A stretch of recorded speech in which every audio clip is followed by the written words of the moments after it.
start. 25, and you know we'll always have a couple that'll come in, and that's okay. We welcome everyone that's supposed to be here.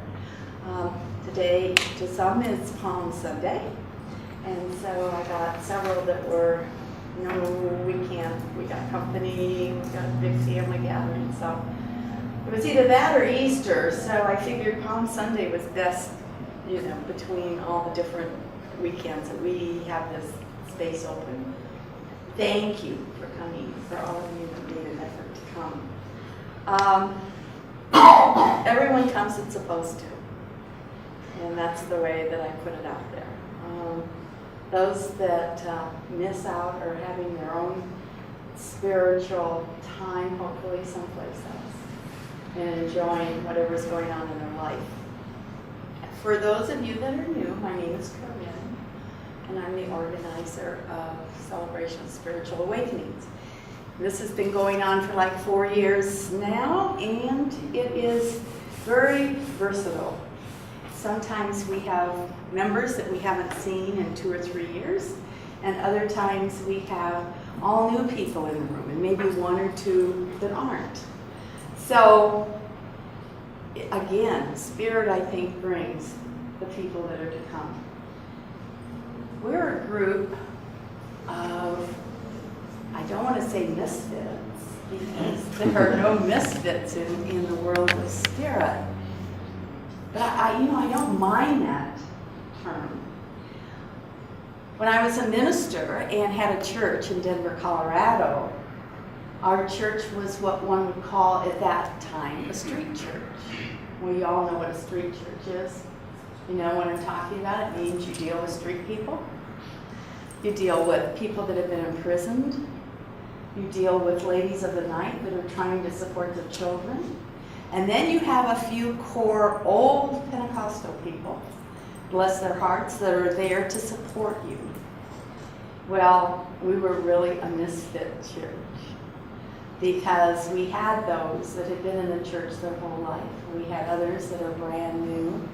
We had some that were just seeking people to care about them and to love them. So when I use the word misfits, it's really a collectiveness of all of you that are so divine in your own way. We all come from different backgrounds. We all come from a different part of the country, of the world maybe. But we're all of spirit, and that's the unity that holds us. I was just talking to Brett back here a minute ago. You know, in the world of spirit, there's no right or wrong. There's no good or bad. The past is gone, so when you constantly bring up in prayer or whatever that you're sorry about something, or that you made a mistake and you wish you could make it right, oh, there you are, dear one. Welcome. Come in.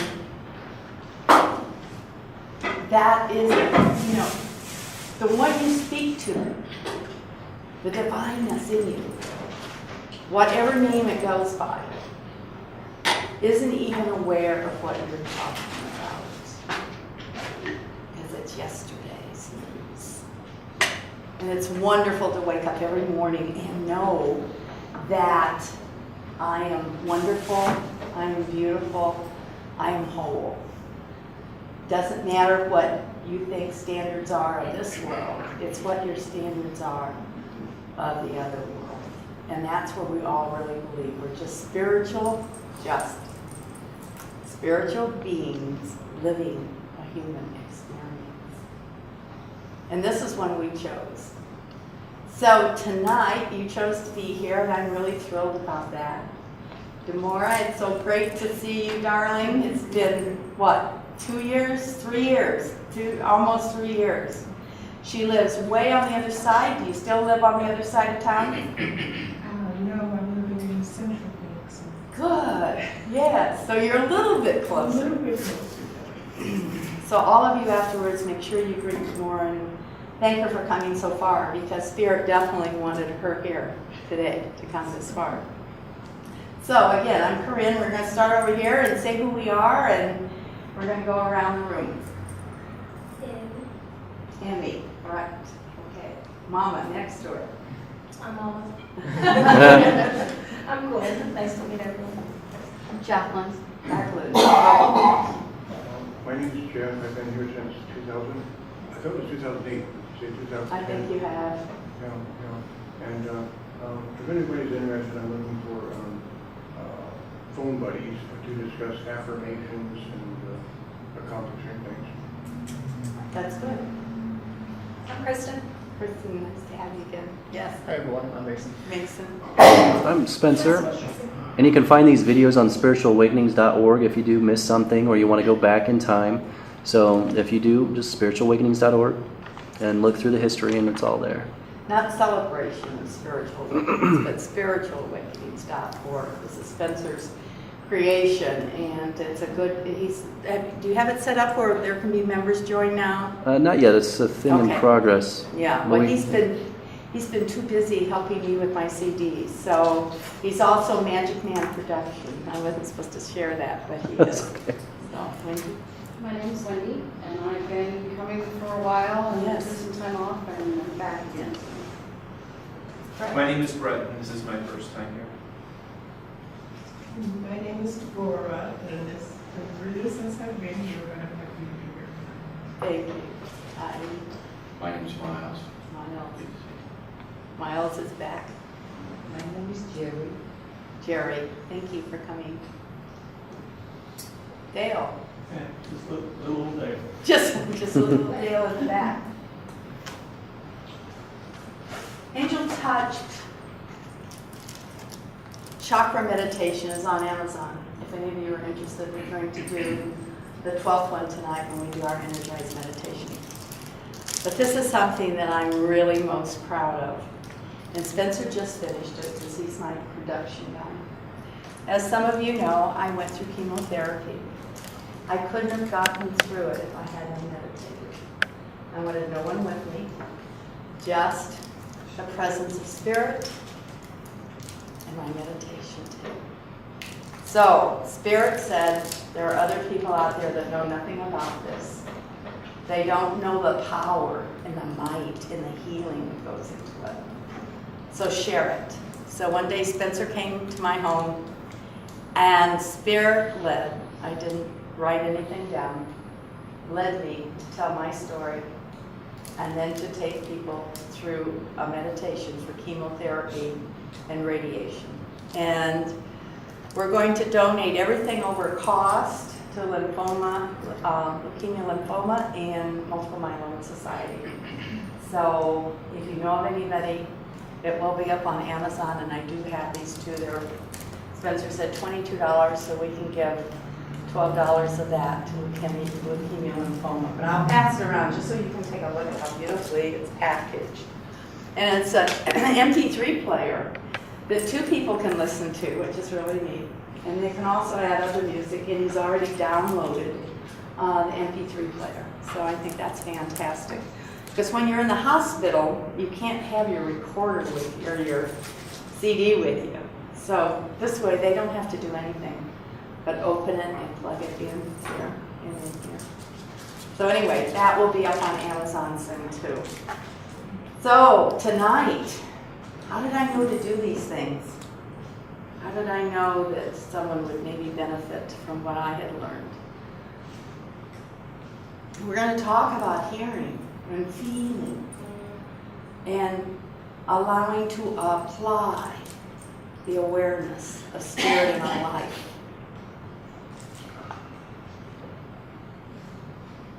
2 weeks ago, I was coming home I had a vacation. I was gone for a week.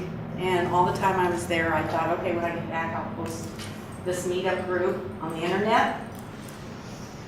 And I said it was going to be on the 3 kinds of love. And I think I even mentioned that to someone last time you were here. So I'm coming home from eating all by myself in my car. And this is when Spirit speaks to me a lot. It can be angels, it can be your spirit guide, it can be the Holy of Holy, whoever it is you communicate on the other side in that divine world that's also here, not just over there, but living in you here and out here and around here and in your space and in your skin and in your heart. I said, okay, I'm going to talk on the three kinds of love. And I hear right over here, off my shoulder, oh no. And I stopped and I said, yeah, I'm going to speak on 3 kinds of love. And it was, oh no. And no one was in the car with me, had the angels. And I said, okay, then if I'm not, what? And I heard, don't assume. I said, don't assume what? Spirit, when Spirit talks to me, I'm not going to get all the answers, but wants me to think, wants me to initiate and figure it out. Because when you figure something out all by yourself, it's a lot more valuable. So finally it came down to the fact that not everybody can hear God, Spirit, angels. We assume a lot, or I do. Not everyone feels the Spirit. Feels that connection that you know. And after the feeling comes the I know that I know. So it was like, okay, that's true. So what are we going to talk about? Well, that's what I posted. Just wrote down some bullet points because I want you all to share, because that's how we learn to grow, and that's how we learn to know the divine. Whatever you call the divine I am within you, the God. So many people that don't know God or don't know Jesus or don't know Buddha or whatever, or their angels, in a time of emergency, they will call out, oh my God. Well, guess what? It doesn't matter. That brings that magical force of divineness to you. That's all you have to say. That's all you have to do is call out. Sometimes it's in a soft whisper that we hear. Sometimes it's in a loud bolt of lightning and thunder and storms that we know, God's speaking. I better stop this car or get off of this bicycle right now. I'm about to run into a flooded area. So I want to hear how you hear. How do you distinguish? You must have to know the presence of the divine, the voice, right? Before you would know. Do you feel that's true? Do you feel you'd have to know? Everyone here knows their mother's voice, right? Even if you haven't heard it for 30 years or 20 years, if you picked up the phone, would you know your mother's voice and your father's voice? You know your closest friend's voice. You don't have to always say, hi, this is, you know. They know you. They know you. And you know them. But in discovery sometime, we don't always have to know the divine to know that we've heard the voice of God or the voice of divine. There is no right or wrong in spirit. There's no righteous and unrighteous as far as you're on a higher level. Mason's been going to all these schools and studying, and he's 30 years, and he's, the level's way up here. And someone else just happens to walk in, and all of a sudden, a spirit just engulfs them. Because everything is the timing, isn't it, of spirit. Do you remember when you were first spoken to by the divine? I don't mean when you first felt, but spoken to. Not necessarily audibly, because I've heard the voice like you would speak to me. I've heard that voice. But I've also heard the voice in other ways, and that's I want to know, because I want to try. We're all growing in spirit. I do think that we're known how to get our attention. You know, the old guy that hit the mule upside the head with the board said, this is the only way I can get his attention. And sometimes we have to be shocked into it, or it's not natural. So I have a whole list of ways you can hear the voice, but I want to hear what some of you have to say. Let's share. This is what this is about tonight, is sharing how, when you heard your first voice, that you knew was the divine speaking to you. Was it just a spontaneous thought that came? How many of you have had that? Just out of the clear, yeah. There's a couple. I have, you have. Okay. Just woo. And I've had those when I'm doing dishes, when I'm driving my car, when I'm walking down the street. In the shower. Okay, in the shower. Conversation with a friend. Oh, wow. They're telling you something. You're sitting there listening. You're compassionate. And you're thinking, what do I say? What do I say? How can I say this? What is it? What is it? And all of a sudden, it just comes in and out through your mouth. Have you ever done that? You've spoken words that you really didn't think about? And the person looking at you, wanting your counsel, says, oh, that's it, you're right. It's because sometimes we're so limited in who we are.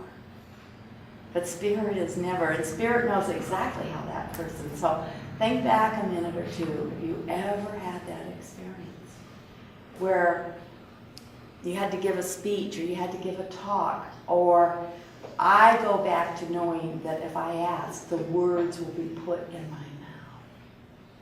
Or if you're dealing with a friend or someone that's in sorrow or pain, you're all ministers. Everyone here is a minister. How do you touch? How are you the instrument of God at that moment to that person? What do you say? Anyone have an experience that they want to share? How it happened? Spencer? Well, basically how it happens is when I think about what I'm going to say, it's never as good as when I just say it. So that's what it comes down to. And when you're speaking with a friend and trying to give them advice, if you're not listening and you're trying to think of what you're going to tell them, you're not really hearing them. Yes. So that's getting out of your own head is the best advice for myself. Because I'm a mental thinker, and that's when I need to quiet my mind. I think we need to learn how to actively listen to that voice in our head as well. So like you were saying, you have this conversation, you need to be involved in the conversation. And I think we need to do the same with the divine. We actually, because a lot of times I'll think something or you hear the voice and you're like, oh, okay, but it doesn't really register until I call Corinne and all of a sudden she says it again and I'm like, okay, wait a minute. I know that already because I heard it this morning and that's why I called you because this just sounds crazy. And her response is usually how is that crazy? Yeah. What? Why? Because I believe that Spirit knew exactly what Wendy needed at that moment. So Spirit sometimes talks to us and we just say, go away. So then Spirit will move through someone else to get us to hear the message. So it doesn't always come directly from a booming voice. It can come through people and through a word. You say, oh God, I need you today. Or, oh Spirit, I need you. I feel really down. And all of a sudden you get uplifted. You pick up something. You read something. It's through reading. I hear the voice very often through reading of spiritual experiences. It's like, pay attention. Did you have this? Or do you want to have this? I heard and still hear in prayer, before I even get it out of my mouth, that I was praying for my youngest son many, many, many years ago when he was little. And all of a sudden it was like, stop. pay attention to your oldest son today. And wow, he was the perfect, wonderful child. But he had a disability that I had no idea he had. So I just kept listening and following step by step. That's when I felt it. I knew it. To know that you know. When everyone around you says, oh, he's fine, he's so good, he's wonderful, there's nothing wrong. But something in you is saying no. It's against all knowledge that you learn, all evidence that's given to you. That knowing is something that no one can convince you to take away. It is so real and so absolute. Meditation is another one. Through meditation, through just being still. Just being still, you can hear the voice of God. Have you ever been meditating and I'm not talking about just sitting down and meditating with music or meditating after yoga or meditating like we will tonight with the group unity meditation and energy.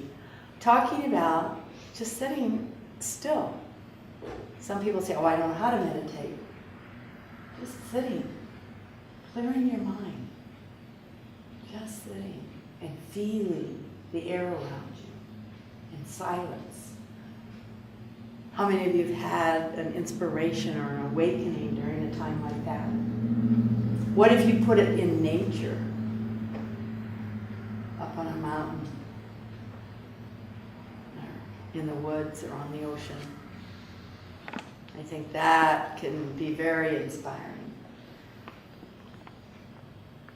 I think sometimes it's just knowing too, like you were saying, it's just, I mean, how many of us have been in a situation where we just know what we're supposed to do? You might not hear the voice, but you know what path you're supposed to take. You know you're supposed to do this. And it doesn't make any sense. You know you have to, it could be as easy as commuting, because it happens to me every once in a while. Driving around, like, okay, I'm going to go this way today. Well, that makes no sense, because this way is a little bit longer. Well, there was a huge accident up this way. So it's just, it's knowing the little things as well as the big things. And that's hearing, spiritual hearing. That's hearing. I did many times that.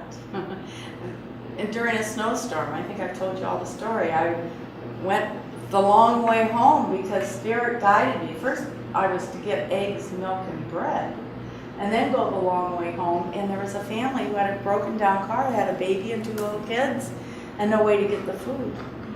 And they were out in the front of their house. She was, the mama with her little kids, and freezing cold, and the car wouldn't start. And I said, oh, this must be why I'm here. And can you imagine what a faith builder that gave her?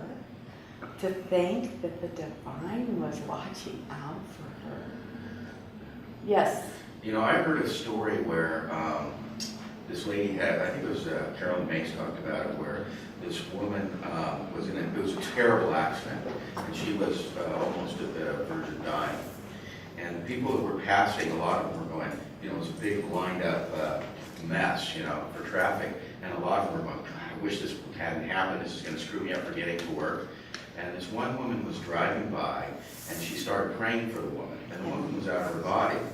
So it was interesting. The woman was out of her body, really present, and saw the woman's address, or her car license. And then when she went into the hospital, she actually remembered it. And when she came out of it, she went to her house, tracked her down, found her house, and thanked her for praying for her. That's pretty wild. Wow. Yeah. Is that ever beautiful? Is Yeah. that ever beautiful? Thanks for sharing that. See, sometimes we don't realize what we say. We don't even know we're saying a divine. You want to turn that fan down to low?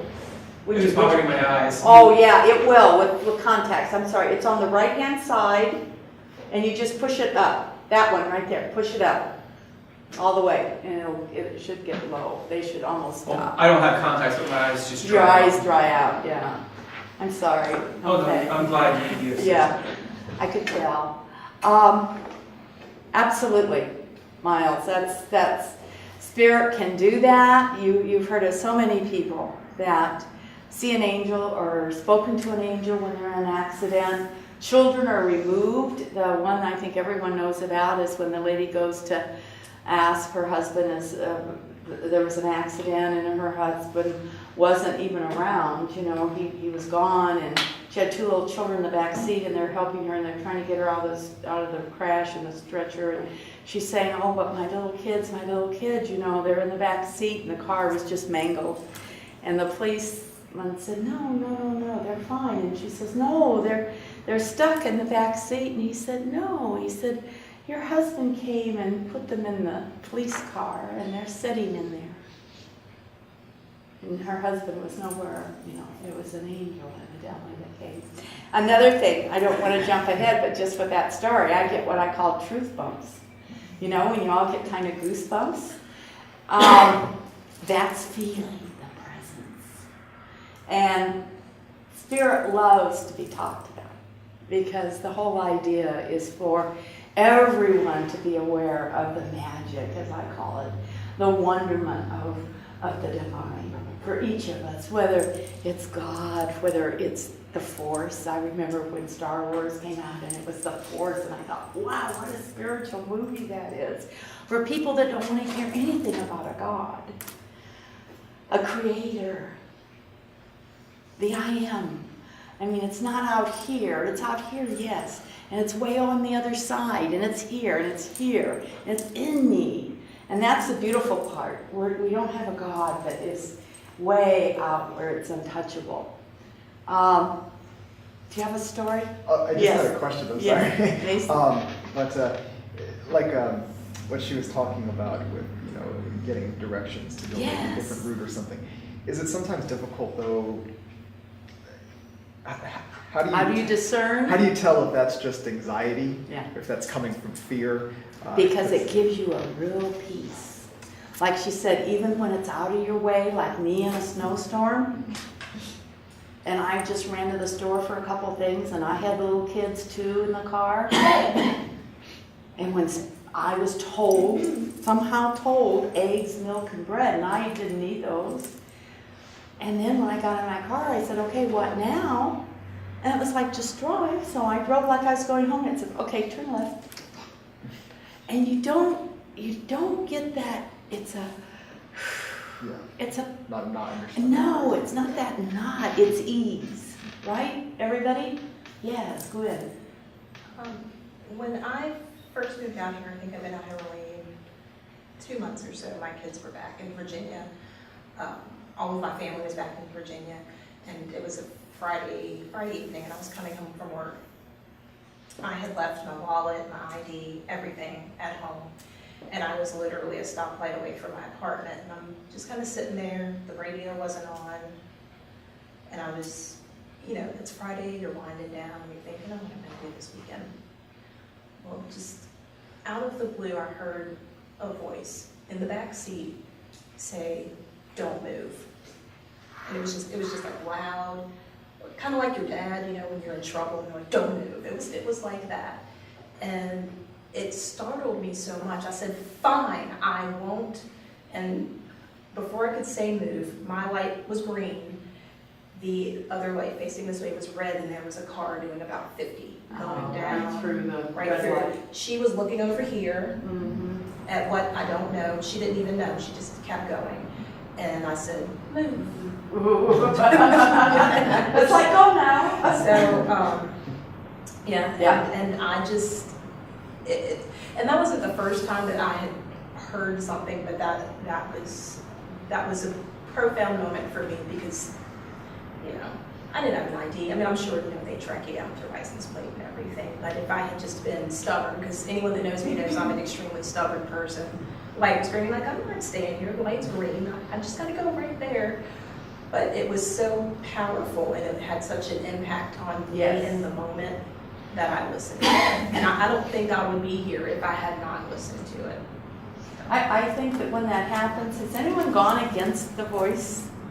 Oh, Yes. Yeah. Oh, yeah. I argue with it all the time. Oh, you argue, yeah, And okay. then I'll purposely do something. I'll be like, I don't need to do that. Yeah. I do that. I argue. I think I told you a couple years ago my battery, was Sunday right before Spiritual Awakenings, and I still had to get my shower and get dressed. And I had to go out, and I always put my stuff in the car and then go in and get my shower. You know, I have a little routine. And I heard, go to Walmart and check your battery. And it was summer. And I said, no, I don't have time to go to Walmart and check my battery. It'll be fine. You know, like you said, you don't know if it's something in you. My car had been starting great. I had no problem. So I went inside and started proceeding to go in and get my shower. And the voice said, okay, when you leave Spiritual Awakenings, your battery will be dead. And I mean, it was like I'd already decided I wasn't going to do it. There was no reason to do it. And I always do that. And I go back and pick up my purse and I run up to Walmart because that's where I had bought the battery, was Walmart, see. And I thought, oh, there's going to be a line at Sunday afternoon. I don't know if they close at 5 or 6. And there's no line, there's no one there. And he put it on the machine to test it. And it took about 20 minutes or 25, and he comes over to me and he said, did you get a start to get here? Someone start you to get here? I said, no. Turned right over. And he said, no, it's dead. You understand? There is no battery. It's dead. And I said, no. He said, he looked at me, he says, oh yeah. Somebody gave you a start. Don't tell me that. I said, I'm sorry, but I just thought I'd better have it checked. That was your angel telling you that. It was. My angels were saying, you know, because it started fine that morning and the day before, and it was only 2 years old. And it was a 4 or 5 year battery. So again, I've argued. I'm smarter now, because well, you start to learn that if you want us, you know, again, we're free will agents here. We're having our experience that we wanted to have. We contracted, I really believe, for this. And I contracted for this life, and I'm on this train. And it's just like the conductor coming through and saying, oh, would you like tea or coffee or Coke, or would you like to step to the dining room? And I just, no, I don't want to. The conductor, I think, is the divine helping us along, but giving us free will. We have free will about everything we do. But if you don't listen, you're always given another opportunity to listen. Either they argue, the angels argue with you, or you're given another opportunity, which I have a feeling I would have started out the Spiritual Awakenings. I would have arrived just like the angel said, and when I left, it would have been dead as a doornail, like the mechanic said. Yes, Amy? When I was like 4 and my sister was 6, I think it was You got to talk loud. We got people way back there. Sorry. Me and my sister and my mom were in Virginia, and my mom was living with my grandma. Yes. And my mom had just gotten home from work, and me and my sister usually sit at the door. We used to sit at the door together looking at the cars pass by. And I said, Mom, your hood's on fire. And she was like, Amy, that's not very nice. You shouldn't say something like that and trick me. And then a couple minutes later, the car goes up in flames. And then we had to call the fire department, so I think something was telling me To warn your mom? Yeah. Yeah. Yeah, that was a fun day. Well, you wish the angel would have warned you long before it took place. You know, it's funny you say that, because the week before, I would look out my bedroom window at the car, because I always felt like the car was on fire. And I would look out the window and the car was there, so I'm like, oh, I'm just a worrywart. It's like a premonition. That is called a premonition. And it happened every day for 3 days, and I took my car in for just a regular oil change, and they said that there was a recall on a simple part of the timing belt. It was a recall. They said, don't worry about it, you can take it, because you have to get recall parts fixed at the dealership. They can't do it at a regular repair facility, because that would just be too easy. So I couldn't get it until the next day. And I literally drove 2 miles to work, 2 stoplights home, and then the car caught on fire. So. And thank God it caught on fire when you were out of it. Absolutely. And my sister's book was in there. Absolutely. It was just contained in that one small space. And I was actually set to drive that car from Virginia to Arizona on Friday. So. What a blessing. Yes. Did you have your hand up? No. Okay. Yes, Maya. I think that guidance is in everything we do, too. Yes. Like from every, if you go to buy even some fruit or, you can kind of feel what you eat and where to go and just about everything, it seems like. Well, that is when you are aware, and you're evidently aware. A lot of people walk through this life very asleep, unaware, not aware of anything around, not aware that divine speaks through people, not aware that divine is surrounding them. I had the TV on just for a minute this afternoon because I like to watch Oprah's Soul Sunday, and there was a photographer on there. And I only got, 5 minutes. That's all I had time. And I just happened, like you said, turned it on right there. There was this photographer talking about how nature connects everyone with the unity of divineness, and how he loves to do photography of everyone in nature connecting with nature. And they started to introduce this lady that was one in his photographs, and he does videos and everything. She's hanging out on a rope from this mountain, and there's other ones out there. They're dancers, and they're out there turning over and doing somersaults and absolutely, creating dance out on this high mountain, way out. Pushing out and swinging and turning around. And so Oprah says, how can you do that? Aren't you scared? And she said something that I absolutely loved. She said, I am so scared and so full of fear every time until I get anchored in. So think about that spiritually. Wow, that was like, that's when you feel it, and then you know it's real, right? That just resonated so much with my spirit, and I said, wow, that is so true spiritually. You have to get anchored in there, and then you can jump off a cliff. You can fly like a bird, not literally. But, in life, there is no more risk. There is no fear. Yes, Rick? That's something that I've been wanting to say, I've been guided to say, is that when you're in fear, you're not grounded, you're in your head. But when you're anchored into the earth, and you visualize that, and you have your angels, which is what works with me, is that it really has you connected to the divine. And it doesn't work every time perfectly, but you do that on a regular basis. Then you have access, and then you can get the guidance that you need. That takes out the fear. Absolutely. Or the anxiety. Absolutely, and then there's ease, right? Yes, that's... Well, what I love too is when something happens and you look at it and you're like, man, this really sucks. But as you go on and you progress, you're like, well, that's just what I needed. Yes. And it's something that led to another, say if you got that flat tire and then you met someone that you really loved, and you would have met them if you didn't get that flat tire. So in the moment, you might think it was something that was unintended, or it was something that was bad, and it turned out to be something that changed your life for the better. Well, that's exactly right, because like we say, there's no good or bad in spirit. Everything just is.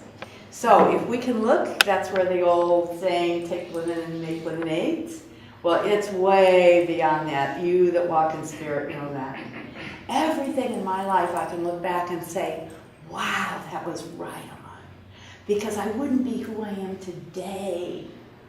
I wouldn't have this faith and this ability to just love the earth, to love each and every one that I'm around, and to say, that's okay. It was 30 years ago, and we had just been at a wonderful, many of you have ever been to old-fashioned religion churches, big revival, okay, and it was in Denver. My kids were, 3, 6, and 9. And we had an old-fashioned station wagon, and there were no seatbelts in those days. And we went to Thornton, Colorado, which is up the hill by Arvada. Church was right on top of a hill, not a mountain, but a hill. And the interstate had just been put in, and it was called, the interstate, I think, not a freeway. And so there were 2 lanes on each side, that's all we had.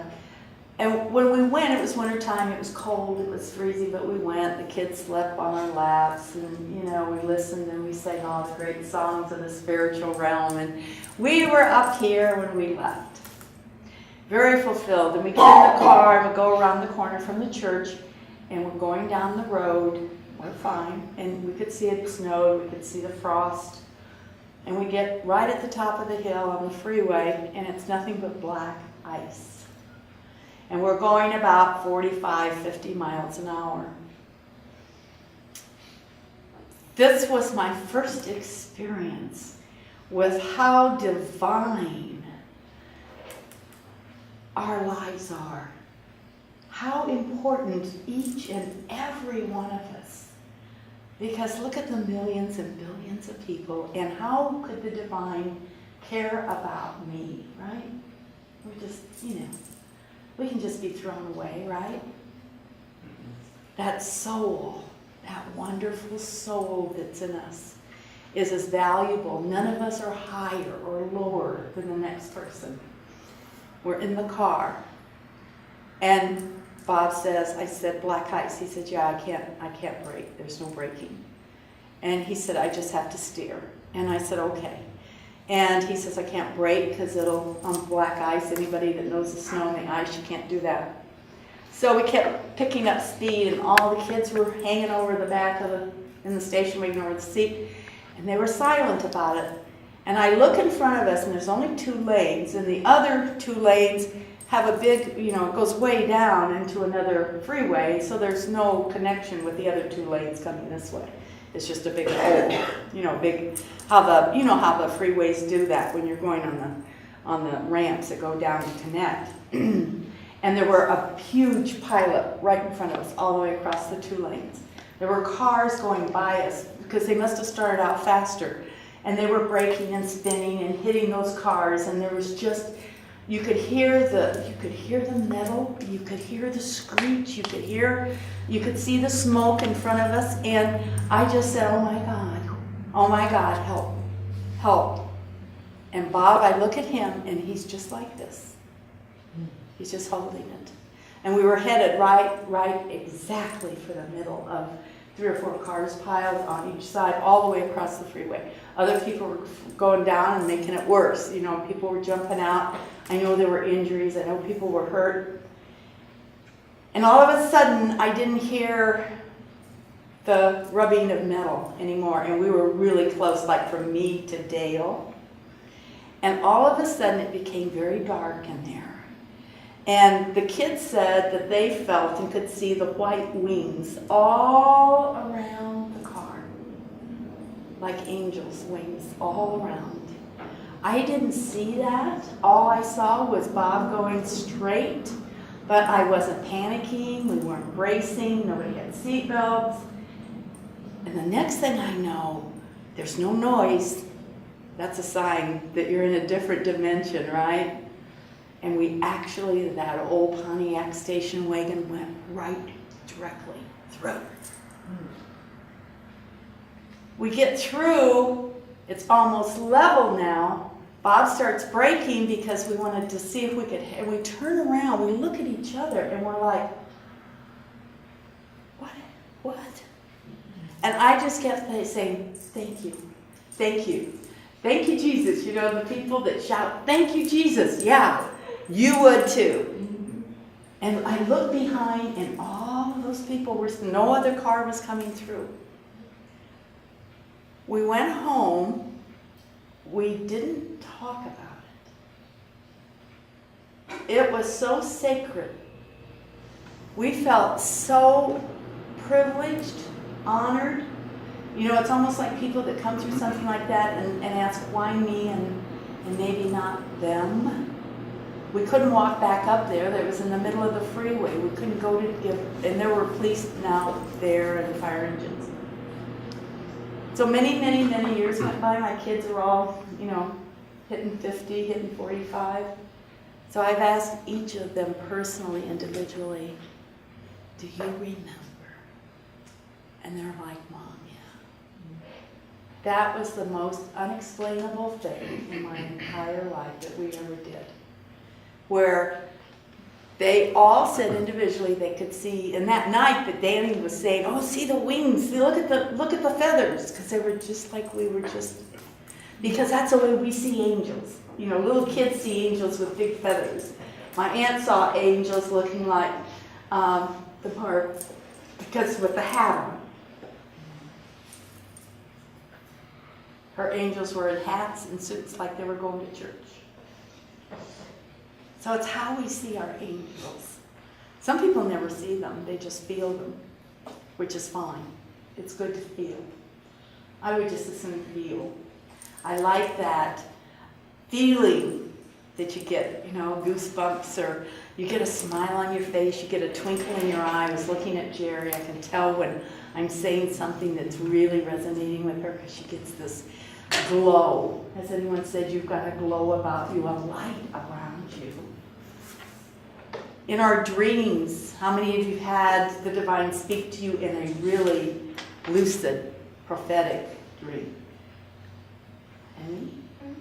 You have. Deborah, you want to share? It doesn't happen a lot, then you're saying. But when it does, you know it. You never forget the dream, right? Right. I can say it doesn't happen a lot because the dreams are very vivid. Yes. And I dream in color. Yeah, I do too. And so they're very vivid and they run its course. And I used to have this dream all the time about coming to this split room. And it was like I had to choose which way I was going to go. It was always, I could go this way or that way. Mm-hmm. But it was my choice. But it was always a whole scenario of events happening and beforehand, yeah. Right, and you know, but I would wake up and remember all of it, but it was what God was trying to tell me is you have to choose. Exactly. You know.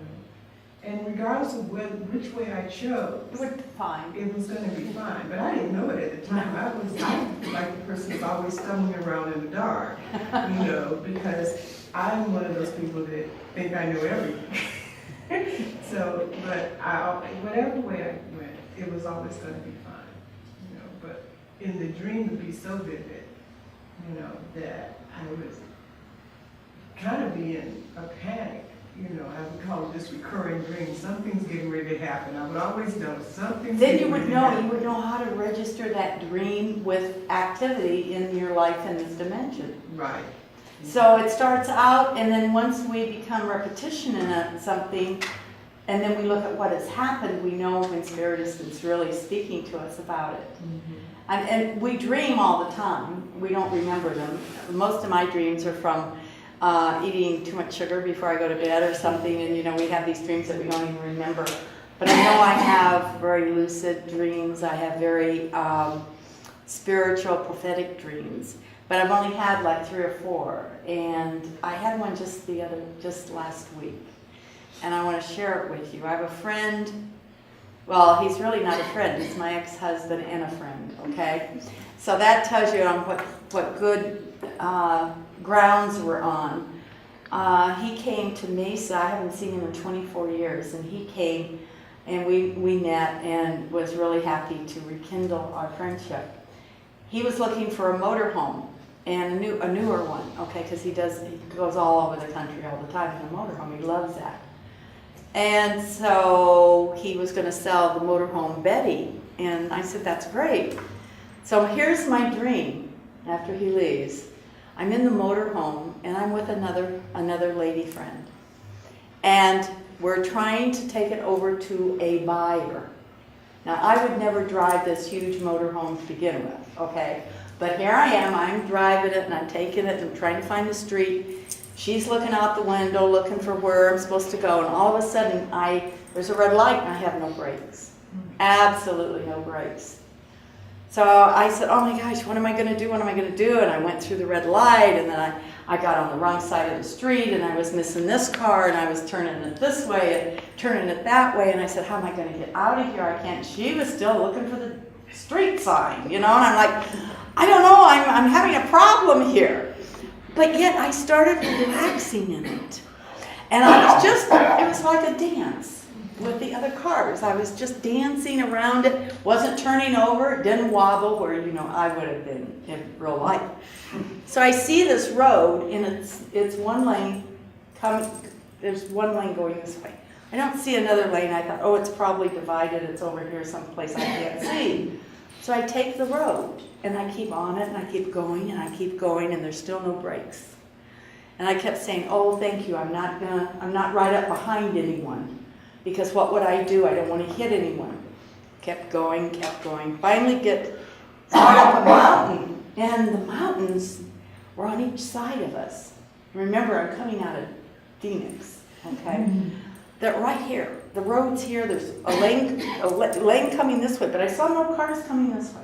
Just me going that way. Now, see, you're going to have to start remembering some of the things I'm saying. I get right up to the mountain, and here's a little dirt road right before I hit the side of the mountain, and I pull off. Well, you just don't pull off with these big motorhomes, but I did, okay? I saw it stopped. I saw myself push a big metal pedal on the left and pull a little orange knob here, and heard the brakes go shh, you know, like air brakes. I get out. My friend runs across the street and says, oh, there's a restaurant, there's a bar there, and there's a motel, and oh, we're fine, we'll have a good time. And I walk around to make sure there's no damages. So I go in, and I think, oh, I have to call Richard. I tried to get my phone out of my purse, and I'm getting it out, and it's falling apart in my hands. And this cowboy-type guy, camper, was standing there, an older man, and he said, what are you doing? And I said, my phone's falling apart. Do you have a phone? He says, no, I don't carry one of those things. I said, well, I'm trying to call my ex-husband to come and get me because I'm supposed to be selling this, and I'm way out here. And I said, where is this? So I can tell him. And he said, this is Overgrove. I never heard of Overgrove in my life. I still haven't looked it up on the computer to see if there is such a place. And he said, oh, well, he'll never find you. And I said, oh, yeah, he will. I'll tell him where I'm stopped. You'll tell me the name of this place, and it's Overgrove, and he'll come and get me. And he said, didn't you see the warning signs? And I said, no. What signs? I was too busy worrying about the brakes. He said, he'll never come and get you unless he enters the road the same place you did. Do you know what that was? And I said, no. It just was. And I said, well, where's a turnabout then? It's so narrow. He said, oh, there's no turnabout. I said, what do you mean? Where can I exit then? Oh, he said, you didn't read the warning sign, did you? The warning sign, there's no way back.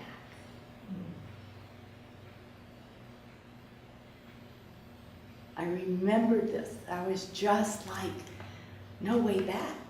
He said, no. He said, I've been on it for days. This guy over here with this family's been on it for weeks, and I've talked to people who've been on it for years. There is no way back. And I said, oh my gosh. And my phone just kept disintegrating in front of me. So I said, well, I guess I'll have to do something else then. I'll just keep going on. And I woke up, and that was after going back to bed in the morning, after I'd gotten up really early and then went back. That was very, very spiritual. It's in color, the knob, the color of the knob, the silver pedal on the left. The color of the mountains were like slate. They were brown and tan. And I really knew that something spiritually was going on. And, you know, you can think about it in a lot of ways. But to me, this life is a one-way road. And when we get to the end, then we're there. That is our journey. And there's no, and to have somebody find you, I thought was really interesting. They had to get on the same place you got on. So that's why I think, I think about my life as a train and how we get on. But that was very much for me to think about. So we have dreams. You had your hand up about a dream. I had, for years and years, I had this dream that I was it was recurring in some kind of car accident, and it was always in a red car. Sometimes the kids would be in the back seat, sometimes I'd go over a cliff, sometimes somebody else, but I was always killed in the red car. So for years, I refused to buy a red car. I'm like, I'm not driving, this is prophetic, right? I'm not driving a red car. Well, my life changed, and it started getting better. And all of a sudden, I had this dream where it was me and this other person, a friend of mine, in his car, and we were driving, and he was driving. And it was a red car. And I said, why are you driving my car? And he goes, that is a good question. Why are you letting someone else drive your car? So I said, well, pull over. I need to drive. So he pulled over, and instead of driving, we pulled up to this beautiful meadow. You know how you see it on the postcards with all the flowers all over the place? And I said, well, before I start driving, I need to go for a walk. He's like, I'll go with you. And I said, you're not coming. And you're not driving home either. So I did the whole thing where, you walk through the meadow, you sit on a tree stump, you watch the birds, you hear you hear music, which happened to be my alarm at the time, but that's besides the way. So you're connecting. Right. And so then I get back in the car, and he goes, okay, well then I'll sit in the passenger seat. And I said, no, you're supposed to stay here. You're just going to stay here in the meadow. Bye. And I got in, and I drove off, and a week later, I bought a brand new red Jeep. So it was not about, but it was about, to me, the message was, you've been letting someone else drive for so long. And even though the earlier dreams, it was me that was driving, that was in this car accident, because my life was a disaster. Well, because you really weren't driving. No. Your life at that point. But then when I decided to take control, everything just changed. But Isn't that beautiful? It was one of those where you wake up and you've got the feeling of, okay, so I had to get this in a dream. This is so obvious. Why did I not figure this out on my own? But sometimes the dreams are the symbols that really spark you to think about it when you're awake. And they present road signs. How many of you get spoken to by spirit through road signs? Outside. I mean road signs, real road signs. Yeah. Road signs, what are some of the other ones? Yes. I had kind of a different experience. I had a girlfriend whose dad was a spiritual teacher, and I was over at his house, and I was on the couch, and I I didn't fall asleep, but I was wide awake, and I left my body, and I had this experience that I was in this field, and it was just an incredibly vivid, beautiful place. And a big stone came to me, and the stone had this writing on it, and I couldn't read it, and it just stood in front of me, and I was wide awake just on this couch, but I was out of my body. Yes. And then it went away, and then I talked to him, and he said, well, you should have asked, and maybe been more present, because he said you're pretty scrambled. And so about 10 years later, I walked on there's a trail called the Camino Santiago Trail. And it's a 550-mile hike across Spain, and it's considered a pilgrimage, a spiritual pilgrimage.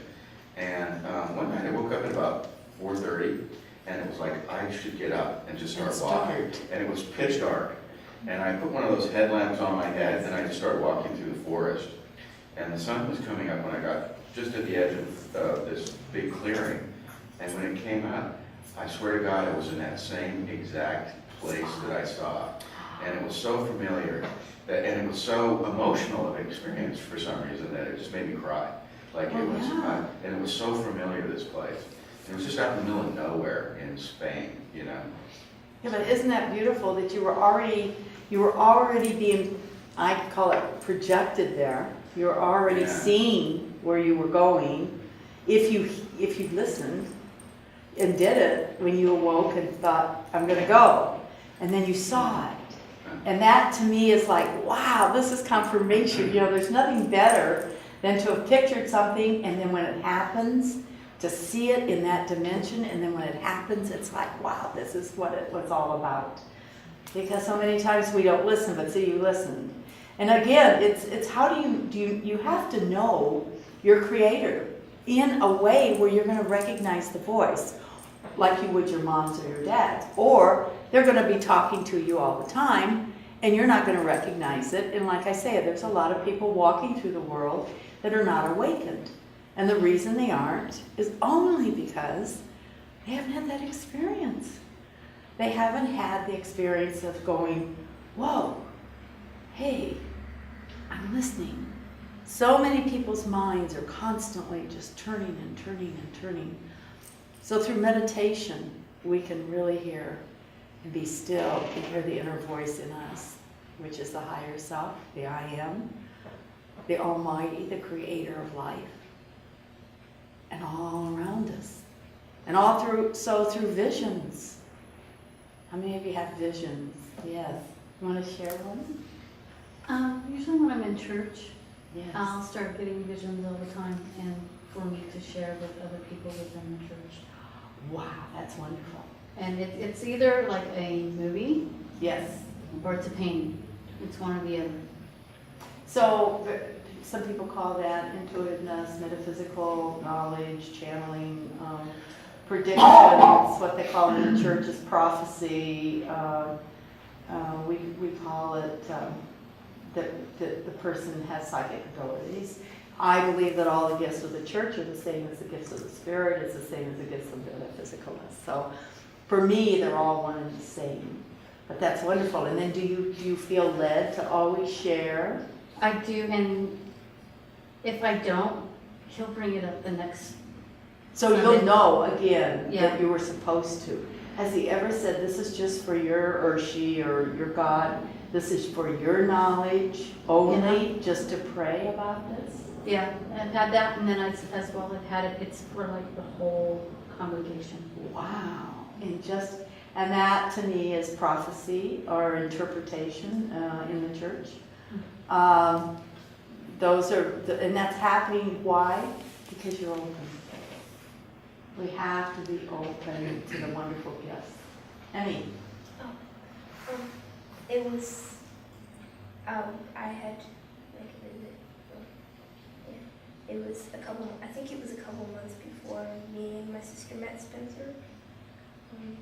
Of course, Mom didn't. But me and my sister decided to be in sleep with my mom because we just really wanted to. And of course, the bed's facing this way. And then there's a mirror she bought from like a garage sale or someplace. And ever since she bought the mirror and I was in her room, I had seen things in it. So, our friend, Claire, his wife, who was also our friend, had just passed, and we were really sad about it, and so that's why we were sleeping in my mom's room. And one night, me and my mom woke up at the same time, but we didn't get out of bed. We just stood there, and we both. I said, "Mom, do you see that?" And then she says, "Yeah, I think we're seeing the same thing." And what I saw was Anne. That's who died, but we saw Anne, and she walked on me, and she was like holding me down, but I couldn't get up. And then she comes towards me and she says, "Don't worry about me, I'm fine." And then I don't know what she said to Mom or anything, but I think Mom just saw it. And I don't know what happened to her, but. Well, sometimes, those that pass on, I truly believe, and I've told my kids, please don't cremate me for 3 days. Because I'm going to be sticking around. I got a lot of people to talk to when I'm ready to pass over. And, medical doctors say I'm gone. I'm really not. For 3 days. I really believe in that 3-day tradition that the American Indians and some of the religions and some of the faiths believe in, because I believe your spirit stays around. And then after 3 days, you can get visits. Anyway, because then, you know the old saying, you're only a phone call away. Well, guess what? You're only a voice away from all of those who have passed on and died and who've gone on to other places, because we're spirit, remember. And with spirit, there is no time. The only thing we do is we limit ourselves to thinking that way, to believing that way. We think heaven is someplace beyond and way far away. I mean, my goodness, they haven't found it yet. So it must be so many billions of miles away, where heaven is right here, right now, right with all of us. And where we go, I think, is definitely our spirit going on to join in the spirit of light. When my son died at 29, he came and he told me 2 days after his death, and in a very, I was speaking as if it was coming directly from the Spirit, that God is a vibration of energy and light. And that's what God is. And that He was now a part of that vibration and light. And He said, when you want to see me, look up at the stars and you'll see me. Oh my. That was a revelation from the one that spoke, that never thought of God that way, ever didn't know anything about spiritualism, only in church. And there the God is very separate and an old man, with a beard. So when all of this came pouring forth, it just resonated. That's how you know that you know, is when it just grabs you and you know it's true. And so we can have all kinds of spiritual experiences with those that have died and gone on. Also, how many of you have had a pet that you really were attached to that's passed on, and you could still feel them or hear them or feel them on your bed? I had a husky. Was huge, 120 pounds. Well, he couldn't jump up on the bed as he got older. But when he was a pup, he sure could. And after he passed, I would feel him. You know how your bed goes down? I would feel him right there, right by me, and I would talk to him and let him know. And he would, it was like he was letting me know, hey, I'm still here, I'm still around. So we have these experiences, and the more experiences we have, the more we are aware that we are divine spiritual beings, right? And we can't get away from it. Wherever if you went to church and said, I don't want to hear it, don't even bother me today. That's just not love talking, and spirit just wouldn't even listen to that. Not at all. So it's the same thing with us. We're going to, one way or the other, we're going to hear, we're going to know. And the knowing is the big part. Now the feeling, journaling, let's not forget journaling. Oh my goodness, Spirit has spoken to me many times through journaling, because you're writing all this stuff down, and then you go back and read it, and you see things, and you wonder, who wrote that? I couldn't have, that didn't come from me, but it does come from you through Spirit. And our journaling is so personal that Spirit also knows we're going to read it, and maybe we're the only one that's going to read it. And that's the way that we're spoken to. Some people do automatic writing, where they just sit down and just start, just like this. I don't know if any of you have ever done that. You don't even have a thought in your mind. You're just writing. And then you go back, and some of it you can't read. I know I can't. And then there's others that maybe 1 or 2 words out of 20 minutes of doing this, and those are the 2 words that you need for your day or for your decision making. The truth bumps we've talked about through books, and speakers, and through blogs, through everything that you can possibly do to enrich yourself. Because when it's like you want a best friend in school. What did you do? You got together and you talked about, what do you like to do? Do you like to go to the movies? Do you like to ice skate, roller skate? Do you want to bike ride after school? You really want to get to know that other person. You really want that connection. Well, we have to want it to have the divine, to really show us our true potential in life. When I did the CD on chakra meditations, Spencer can tell you what it was like. You know, he says, I'll come over, because he's the Magic Man production guy. And he said, I'll come over and whenever you want, whenever you're ready to start them. And I start recording, and then we'll edit, and then we'll do this and that. And I said, well, I don't have anything prepared for. I mean, I'm not going to write a script. And he's kind of like, okay, Mama. That's what he calls me, Mama. So let's try it out. Just try it out. So that's what we did. And Spirit would really enter in and come and share and speak and know exactly what to say and how to say it. So I'm very thankful for that, knowing that I can yield. And that's what you do when you're listening. And sometimes it's just a word, or many times it's sentences. So it can happen through speech, it can happen through journaling. Go back and read some of your things. But we hear when we're ready. The universe is always right here with us. Yes. I hear them through my own thoughts. I hear them through music, numbers. There have been a few occasions where I'm dozing off, or I'm in a deep meditation, and I will hear a distinctive voice on my own. And I've been working on. I'm clairsentient. I'm clairvoyant. Yes. I'm working on my clairaudience, and I've been working so hard just to hear a different voice other than my own. And I don't know if it's divine timing. I don't know if I need to start meditating more, but I definitely communicate with spirit, like I said, through music, through just signs, just on the road driving, numbers.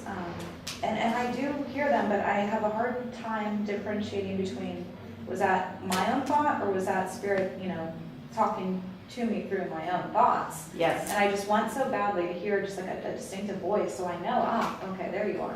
I have heard the distinctive voice, like I say, very, very, very, very powerful. And doesn't mess around with fancy sentences. I mean, gets right to it. No, it's not that, son. Just pay attention to Steve. I heard the voice when it was, why are you persecuting me? Oh my God, did I ever hear that? Why? When I saw my name written instead of Saul's name in Acts, when he was persecuting the Christians. And I saw my name there, which said SU, because I went by, when I was in the ministry, I went by Sue, SU, rather than, and I kind of thought that the Bible was just a book of fables and just a bunch of stories, until I got truly touched. And it was like, why? And it was, Sue, why art thou persecuting me? Talk about fall on your knees and cry. Here I was, almost a minister of God, because I wasn't proclaiming the word was the word of God at that point in that time.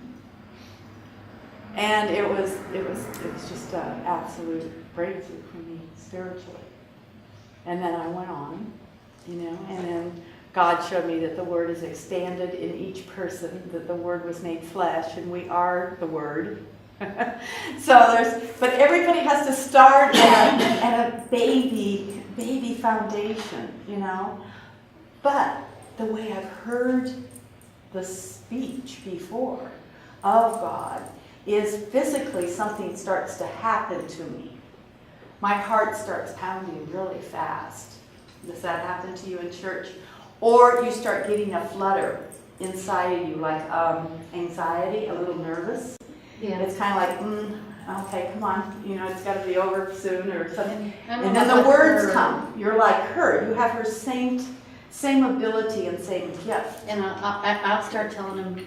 Yeah, wait, slow down. Yes, do you want me to say this? When do you want me? Because in church many times I prophesied and it was like, do you want me to do it now? Do you want me to say it now? Do you want me to say it now? And it was like, okay, if my heart's going to continue, because that was his way of showing me, yeah, I'm here. I'm the present one now. And there would be a break and it would be perfectly done. Where now it's not that way. It's, again, once you know the voice, or you can feel that spirit, you can just feel that dance that you're doing. Dale. The word keeps coming up. No. Believe me, that's the big one for me at least. And I liken it sitting here listening to, come on, take a second, think back when you were in probably high school and you're going through the stupid textbook that they said you've got to read, and you to the nail that I don't want to read this, and you don't. And some of what I hear is they're presenting the textbook to you, and you're saying, I don't want to read this. I don't want to read it the way you have presented it. Yeah, I understand. I need to understand this, but I'm not ready. I don't want to. The nice part about it is, excuse my French, I don't give a damn. They're going to give you the information one way or another. Absolutely. The more you try to script it Yes. and rewrite their textbook, the more labor you're going to have to put into it, and so is the other side. Because the other side for me is source. And my source knows what my true identity is. Absolutely. And is perfectly willing to sit there and let me make mistakes. Just like If a that's child. what I want to play. You're loved. They don't care. To the extent that they love you so much, they stand back and Yes, let you and allow grow at your own pace, in your own time. And guess what? It really doesn't make any difference. Because you're still going to be here playing the game for as long as you take to get the game that you set down in the beginning and said, this is who I am, this is what I want to express in this journey to this time. So the nice part about, for me at least, about knowing is, boy, it sure takes a lot of weight off my back. I don't have to know anything. Right. I have to sit back, relax, and have fun. And recently they reminded me of that. Their way of reminding me was somebody crashed into the side of a pickup. And now, there were other people involved in it, and they were all put along going crazy. I'm not crazy because there was a purpose. There's always a purpose in what occurs in your house. And the stronger you are in your sense of knowing that everything that moves through your life is given to you in love, and it has a value if you're willing to sit down and give it some time to unfold. You may not know it now. When you need to know it, it'll be there, hanging around, waiting for it. No, I understand why that was that way. But the big thing is, I hate to shatter your illusions, but sit back, relax, and enjoy this. This is a journey you decided you wanted to take, and Source said, well, don't understand it, but that is what the way you have chosen to express the beauty that you are. Just sit back, relax, and enjoy the ride. Because it is very enjoyable. The contract Dale is talking about that I believe that I made. So when anything happens, like when Dale said his car got, it flashes right in my mind right away. Remember the contract. Well, I don't remember my contract I made. I'm not supposed to. But I do know that I have agreed to these certain things of enlightenment that I want to know this lifetime. So that means I'm going to be taken along certain paths, whether it's illness, whether it's devastation, whether you're poor and you can't, I've been through many of the questionings I've had, losing a child, no matter what. And then you can say, wow, this is just my contract. I'm going to come out fine. And if not this lifetime, there'll be more opportunity. But there's no wrong, there's no right. There's no hierarchy in this. There's, you know, when we have knowledge of the world, when we go to school and we learn everything we can and get all of our degrees or whatever we need to do, there is a higher place for you. You know that. And that comes with the identification of the ego, that higher place. In spiritual, once, you know, there are 7 areas we go through. We go through our innocence from babies who talk to spirit all the time, and I've witnessed it. You know, and then there is another one where you come into identity of self. You know, all of a sudden, this is mine. The baby starts pulling, won't share. It's his, it's mine. It's a part of them, they think the world is. And then there's the achiever, where the ego really, really, really gets going. And there's nothing wrong with the ego and the achiever if it's bound, you know. Then we go into the desire, you know, of giving, of helping others, of giving service. There are 7 things, and then there's the seeker, then there's the seer, you know, and then there's spirit, where you just arrive and just relax in it. I think many of us are at different, I know I am. I'm at different stages of many of those steps. Don't you think you are? Maybe in this area with your kids, you're way up here or you're way down here. Or maybe in your job, you just let it flow and know it's just where you make your money and, you know. So life is just so really, when you think about it, and think about being a human, which we chose to do, and then being spiritual, which we are. We can't change that one way or the other, no matter how hard we try. But to answer your questions, yeah, you get the flutters, you get the feeling, maybe the heart beats a little bit. You get joy, just overwhelming joy. Maybe you cry. Those to me are all like you, Miles, when you got there.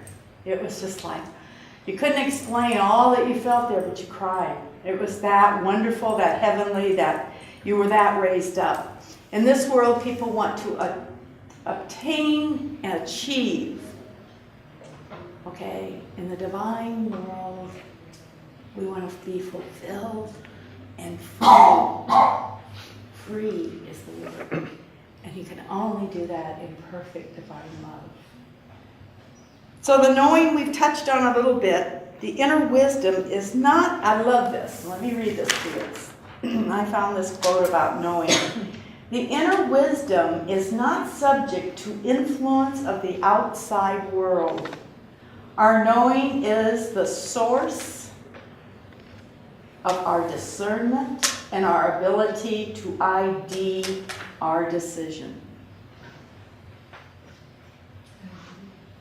When we are unsure of who to trust, how to respond, or what we require, the answer, of course, lies within us and within our wisdom. So that's the beauty of knowing. No matter what ego says, a knowing leaves one peaceful, secure, feeling safe. And I know I've had people, and you have too, say, oh no, well, I read where this isn't true, and this isn't what you should be doing, and why are you doing that? That goes against all logical reasoning. And I've said, I just know that I know. And they'll say, well, how do you know that you know? Well, I just, it's hard to grasp that, isn't it? It's hard to say, to explain it. You can't explain it to someone that doesn't experience it. So the influences, I very seldom have, on major things, have asked people's opinions, because I feel like I'm going to get the guidance that I need. And always remember that who you ask, they love you and they're fearful for you. That's why they say, oh, don't, honey, don't do that. Don't go quit your job. You know, you have no place, no money, and no place to live. Why do you want to do that? But when you know that you know, it's just so concrete. and you can just move forward knowing that this is, and to be able to discern that is what's important. And to me, it's usually exactly what I didn't want to do. When my ex-husband was moving to Arizona, he said, you can either come with me or you can stay in California, because I was established there and had a good job, I thought. And I thought, Arizona, the heat, I'm going to hate it. What am I going to do there? They don't have workers' comp. It's all state run. They don't have independent companies, and that's what I did. My marriage isn't going that great anyway. Why would I move with him? My daughter's going to be practicing medicine in California. I should stay here. And I thought, okay, are you going to make that decision? The little boy said, are you going to make the decision, or do you want to ask us? So I did. I said, all right. And the way I get my answers is not, like I say, always a booming voice, or not, I don't always know. I have to walk the line, you know. As I said, okay, if I am not to go, and you can't say give me a yes or no, because Spirit doesn't move like that with me anyway. If I'm not to go, then block it. If I'm to stay in California, let my kids really want me to stay. Let my boss say, oh, you can't go, we just can't replace you. Show me some reason I'm supposed to stay here. There's nothing for me waiting here. Nothing, and this was, 26, 7, 8 years ago. Well, 2 weeks went by. Nothing happened. My kid said, Mom, that's great. You just moved to California. Steve says, I'll be fine. I said, Steve, I can afford a bigger apartment. You and I can live. No, Mom, I don't want that. I want you to go. Kaylee's like, no, I don't know where I'm going to be in California, where I'm going to get a job, so why would you stay here? My boss said, well, it's been great having you. You're going to be hard to replace, but well, sorry to see you go. My heart wanted to stay there. Why? I was in my comfort zone. I had a job. I knew the people. My kids were there. So I said, okay, a deal's a deal. And that's in the Bible called putting on a fleece. You put a fleece out, and that's what they did in the old days. Fleece is you put it out, and if there's manna on it in the morning, then it's a yes, and if there isn't, then it's a no. So I put out my fleece. I said, okay. So I came. And I came and I found a wonderful profession. And most of all, I didn't like Arizona, still don't like Arizona. But what's best of all is I found a community of spiritual people, of like-mindedness. And at that time in California, I was slipping very far away from that. Kind of a hit and miss, doing what the husband wanted and not what I felt should be done, and not really questioning Spirit. And 2 years after I was here, he left, got a promotion and left. And so 27 years now, I think, I've been here. Still hate it. But I love my community. So when I retired, my daughter says, Mom, you're retired now, just come to California. I said, no, my work isn't done. Well, for many reasons, it's not done here. But that's how I know that I know. It's through trial and error. And I tell you, Source will never lead you down the wrong road. It may seem bumpy, and you may not know where the next step is going to take you because it's dark. And just exactly like in my dream, there's no way back. There is no turnabout. There is only one way in, where you enter. Someone else can enter over here, and over here, or over here. But I saw no one coming this way. So it's just, again, a confirmation to my life, because when you start hitting my age, every day is a blessing, and time really flies fast. So if you're worried about decision making, if you're concerned about how will I know that's for me or that's good, like Dale said, there's no right or wrong.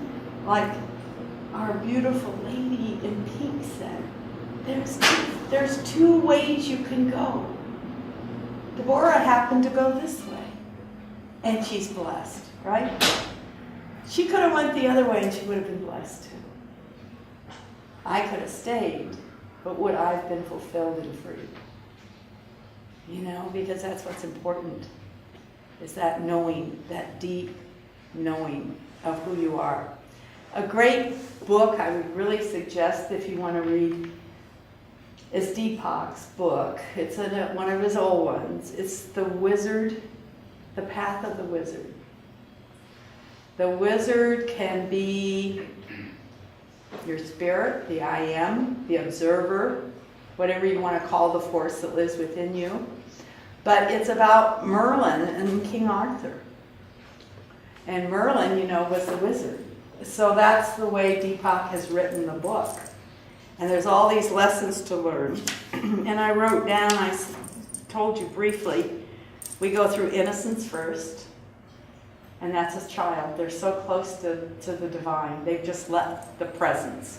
So they see it. They're so trusting that, you know, they'll go walk right off the edge of a building, you know. And then it's the birth of the ego, if you want to write these things down. And then the birth of the achiever. And that's when we start pumping ourselves up. Man, we got this degree and got that degree, and I made sergeant and I made supervisor, and we get so, it's fine to do that, don't get me wrong, but don't get so wrapped up in it, you lose who you really are. And then the birth of the giver, because we feel like we need to give back, we can't be selfish and just think of ourselves. But we're still not there, guys, because then it's the birth of the seeker, which I always think of myself as a seeker. I'm always looking and listening and trying to learn more and more. The birth of the seer, who really sees, and the unity and the connection, the spirit of the universe with each other. True love, unconditional. I and only where your next arm touches her and she touches, and I'm not a space between us. There's no separation. And that's when I think, when we get to the place of spirit, you know, some of us, some of the enlightened ones that have gone before, just went that way. They just left. You know, their body just went away. But I think that's when we'll have true unity of earth, of spirit, of love. Anyone want to share anything about the knowing? Yes. Could I just backtrack a little bit? Yes. You mentioned there's a difference between your heart and your spirit. And it's interesting because I always thought they were one and the same, and I think maybe that's where I've been mistaken. I don't know if you could. That's just my interpret. I mean, everybody, you know, we speak of God in our heart. Right. And the heart chakra is where we open to love. But I think a spirit is being all-encompassing. Everyone, everything, heaven, earth, underneath, around, and, you know, my soul is the collective consciousness of all knowing. And if I could just learn to tap into my soul a little bit. And the soul, where is the soul located? I don't know. I mean, you know, I know I have mine, you have yours, you have yours. But it's that collective knowledge, it's that universal knowing. So spirit to me is interchangeable with our heart chakra and our crown chakra and our root chakra. But, you know, some people say spirit, some people say source, some people say the force. You know, some people say God, some people say master, creator.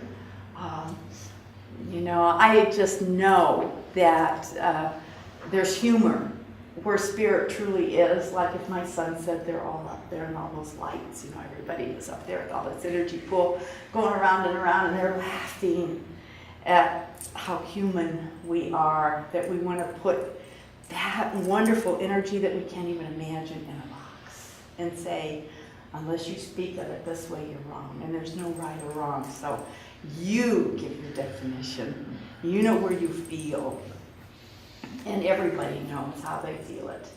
And it's intellectual. I mean, it's not that your intellect is left out. It's that all of a sudden you become much more aware of things that you'd never even thought about before, because you're touching and you're tapping into that collective consciousness.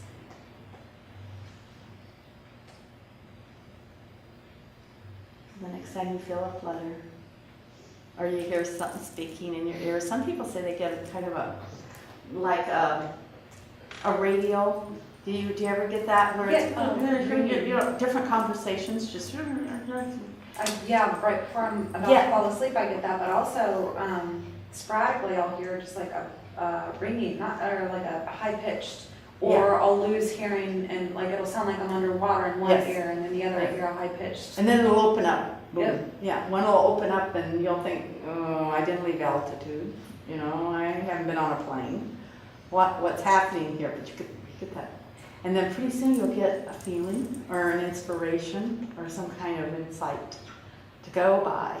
So don't ever, if I can tell you one thing that I want you to carry through in this next week and next month and next year and weeks to come and years and years and years down the road, like on that highway I was on, don't ever think you're not spiritual.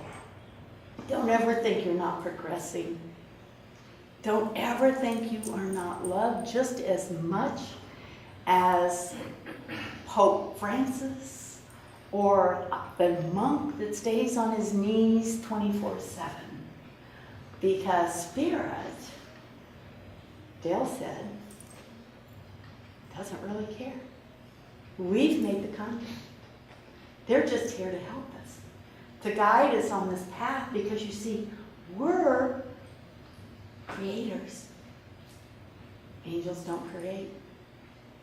Spirit guides don't create. We are the manifestors of this world.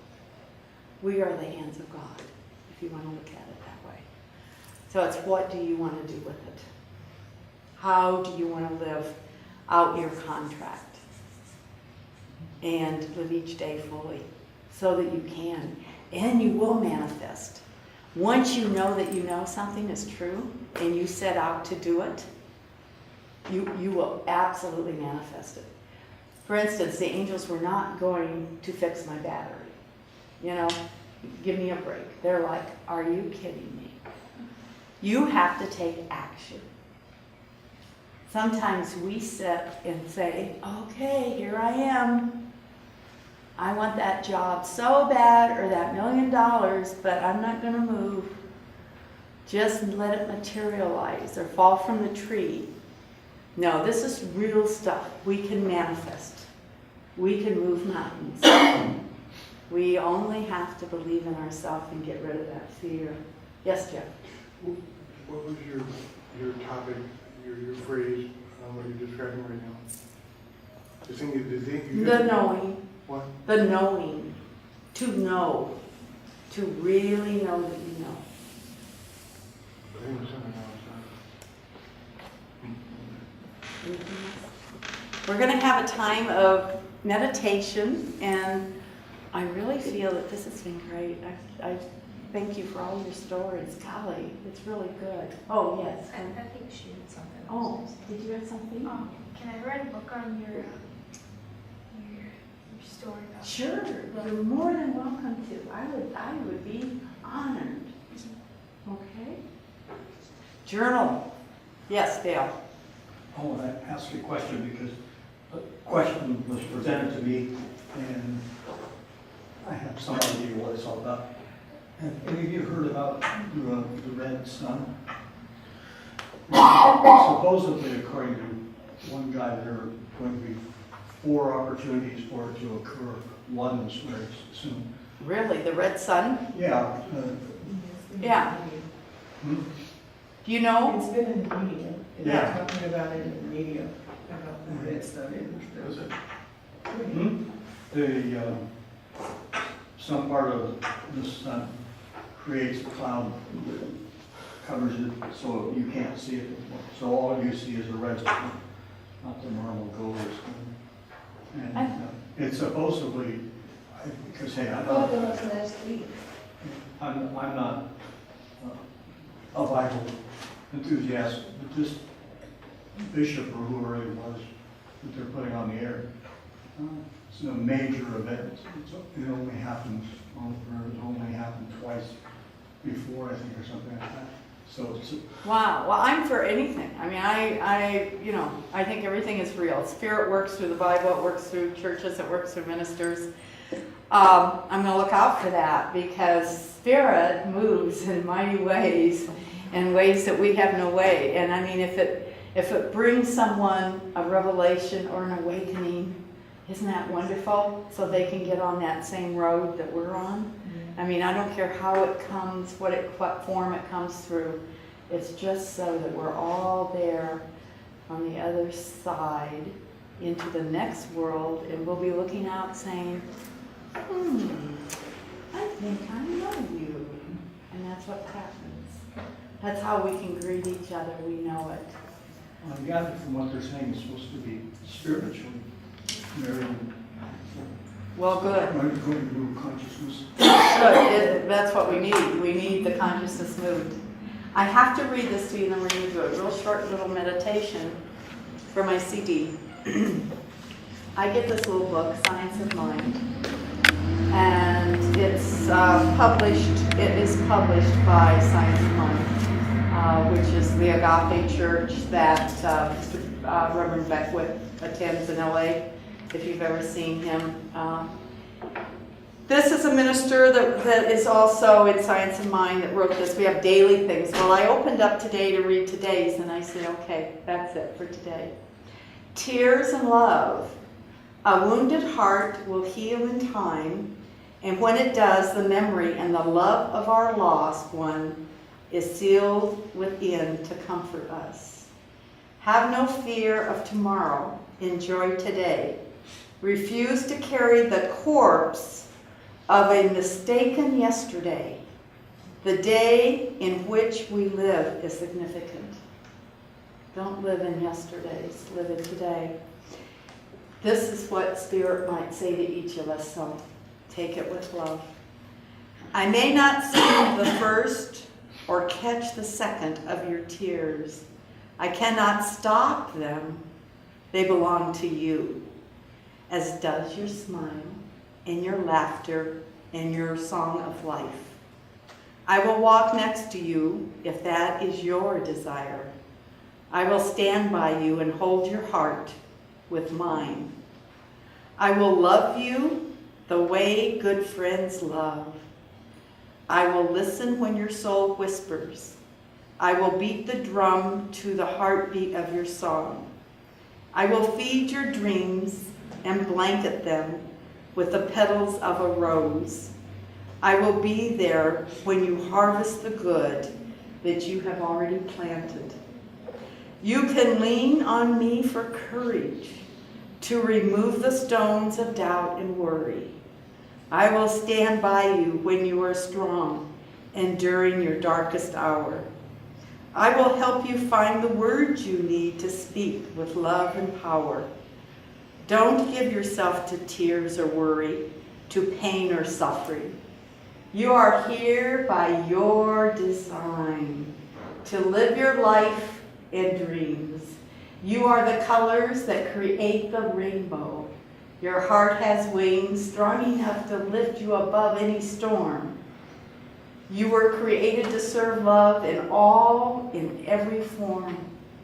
It is love that holds the unseen particles of your being together for your wondrous life, human experience. It is love that shows the way and will never leave you.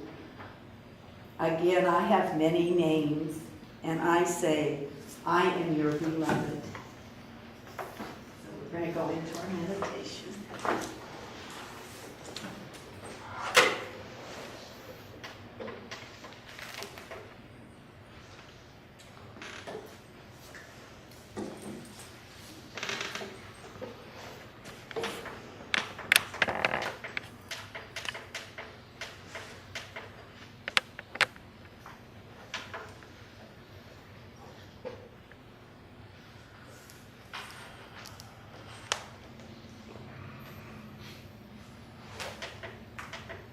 This is our brand new CD player.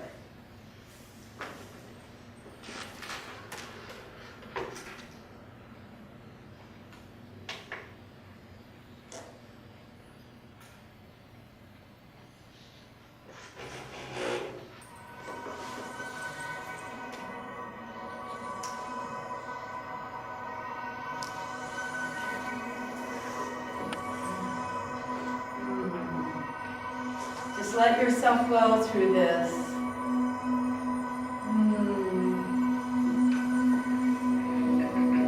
Welcome back.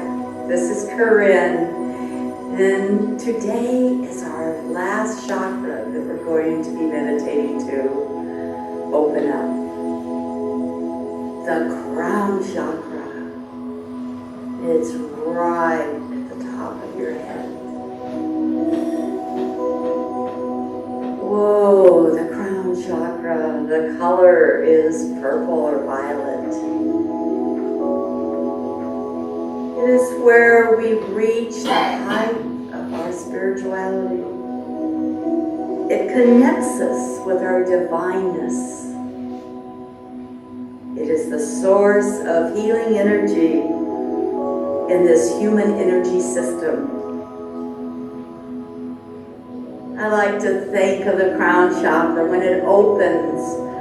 Sometimes I get what I call truth bumps, because you can just feel the energy pouring in down through your crown all the way to the root chakra, where your stability is.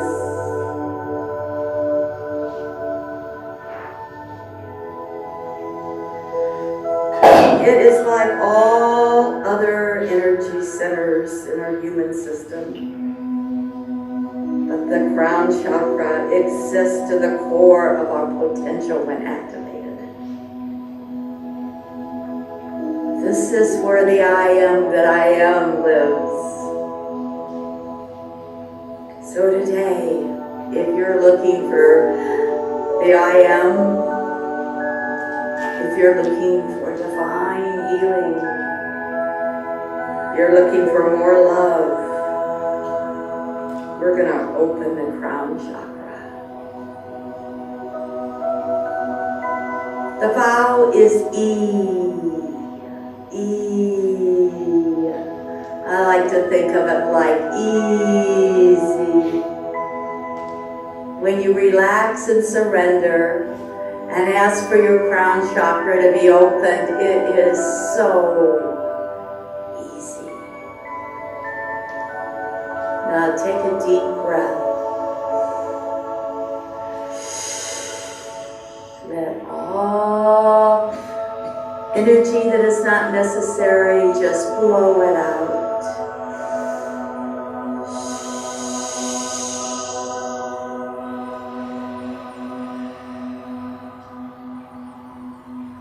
Concentrate on that energy coming into your crown chakra. See that color violet just filling you full all the way down. The vibration of divine energy running through your every vessel. Opening you up to be the vessel of the divine spiritual being that you are.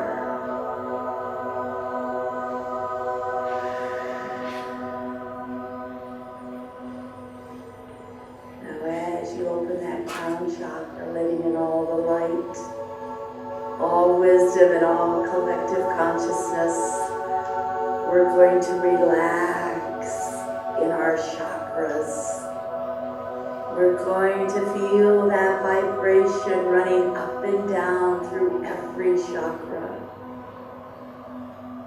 We are fully connected.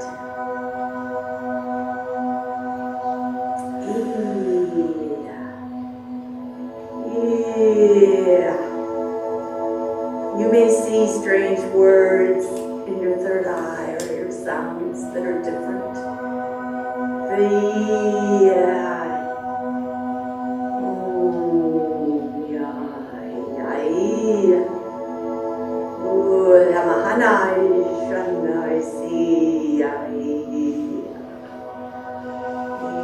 You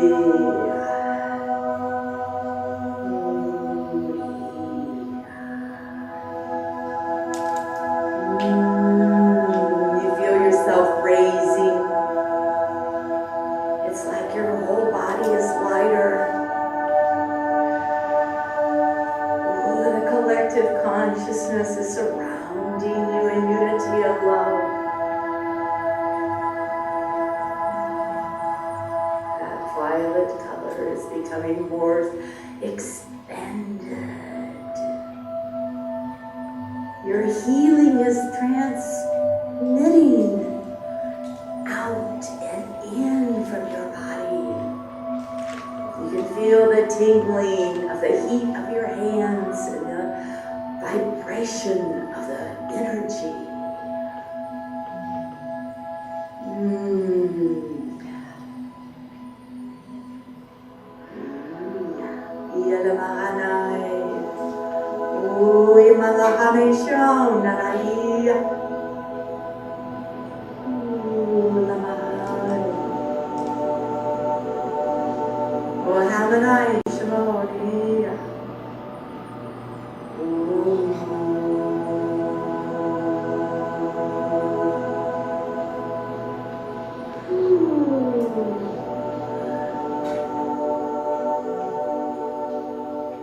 Allow yourself to just bathe in the wonderment of your spiritual light. Keep that crown chakra open for all that is divine and working within you.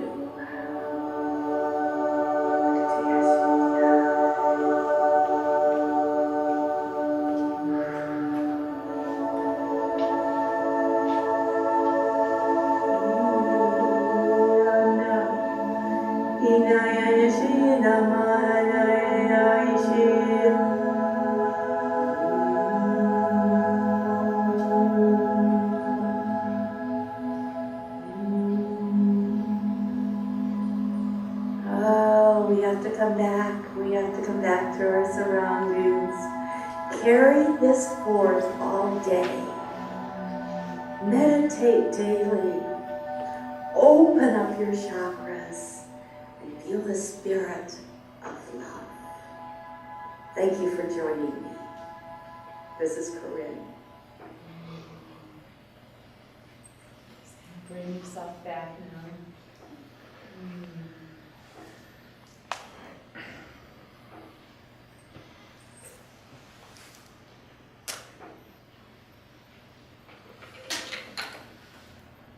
Open your eyes. Yes. I bought the CD and I listen to it all the time in my car. Oh, great. In your car. You don't go to sleep. All right. Anyone have anything to share before we go? That gets better every time I hear it. Oh, well, I tell you, it ministers to me, because it's not really me doing it. I look at it as spirit leading me, mostly ministering to me, and what I need to do to open up those areas. It's been great. I just feel we had a drawing of spirits together tonight for a reason. Like you two to kind of talk a minute. I think we could learn from each other a little bit about what's going on. I think that would be real helpful. And everyone else, just talk and share. We have to be out of here in a few minutes, but we have the time to do that. Thank you all for coming. Blessings. And we'll have it again May, around the same time. I haven't posted it yet, but around 13th or 14th, whatever that Sunday is. That's Mother's Day. No, it's not Mother's Day. Oh.